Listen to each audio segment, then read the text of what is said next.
நண்பர்களுக்கு வணக்கம். அதாவது இந்த காசை பசங்க பிள்ளை எடுத்தாலும் சரி, பெரியவங்களும் சரி, நார்மல் ஆணுகளும் சரி, கை கால் இருந்தும் கண் இருந்தும் ஏதாவது ஒரு நாய் விழுந்தாலோ இல்லை மனுஷன் உயிர் விழுந்தாலோ ஏதாவது கர்ணமத்தில் டச் பண்ணியிருந்தாலும் பார்த்தும் பார்க்காம போகிறது. அதே மாதிரி வெகு நேரம் வெயிட் தூக்கிட்டு போக முடியறதில்ல, கை வலிக்குது அப்படின்னு சொல்கிறது.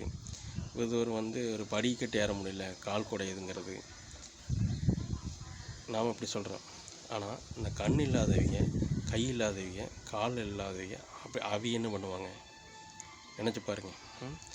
அதே சமயம் ஏன் இவ்வளோ குடையுது, கால் வலிக்குது அப்படின்னா கரெக்டான சத்தான சாப்பாடு இல்லாதனால தான்.